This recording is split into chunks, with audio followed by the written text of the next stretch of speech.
Hello everyone, आप देख रहे हैं भारत 24 का डिजिटल प्लेटफॉर्म। पेजो धमाके की खबर आपने सुनी होगी। बहुत सारे लोगों की मौत हुई। लेबनान के सांसद का बेटा भी उसमें शामिल रहा।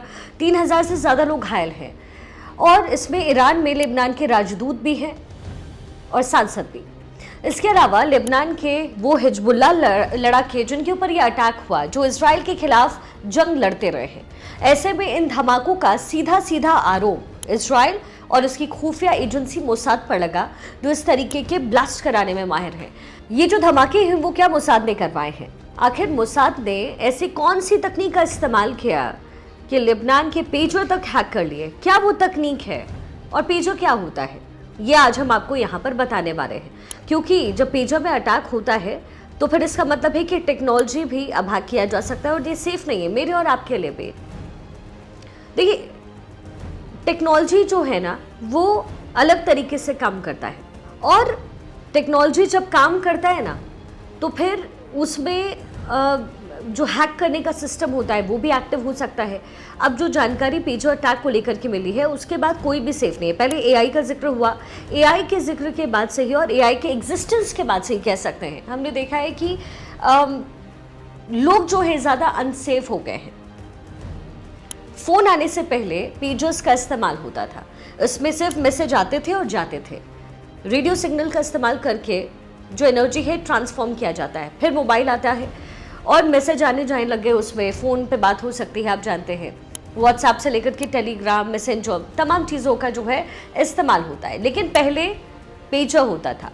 लेकिन लेबनान और सीरिया में लोग पेजर का इस्तेमाल क्यों करते थे, उसकी क्या वजह थे?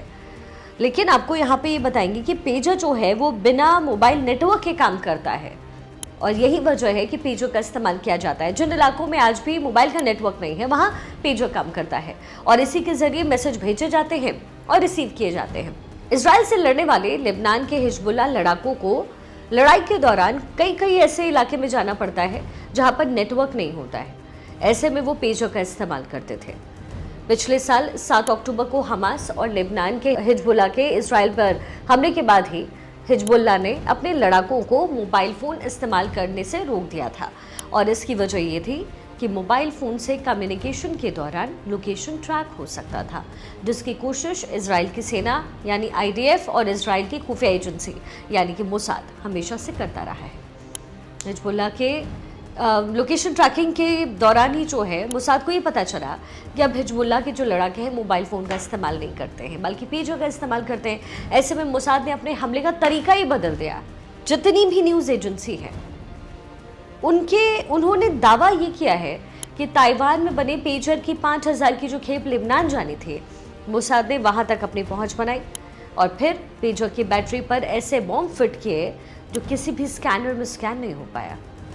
मोसाद इस बात को लेकर जब आश्वस्त हो गया कि भाई देखिए पेजर जो है वो लेबनान तक तो पहुंच चुकी है और इसका इस्तेमाल हिजबुल्ला के लड़ाके करने लग गए हैं, तो उसने 17 सितंबर को इन पेजर को हैक करके मैसेज भेजा जिसके ज़रिए विस्फोटक एक्टिव हुआ और फिर लेबनान की राजधानी बेरूत और हिजबुल्ला का गढ़ माने जाने वाले पूर्वी बेका वैली में ऐसी तबाही मची जिसने मोसाद के खौफ को और पुख्ता कर दिया है। ये आज तक की हिस्ट्री है कि मोसाद कभी किसी से हारा नहीं है। एक ऐसी खुफिया एजेंसी जिसने सबको नीचे झुकाया। इजराइल एक छोटा सा देश और कैसे उस छोटे से देश ने और उसकी खुफिया एजेंसी ने इस पूरी दुनिया में आतंक मचाया है।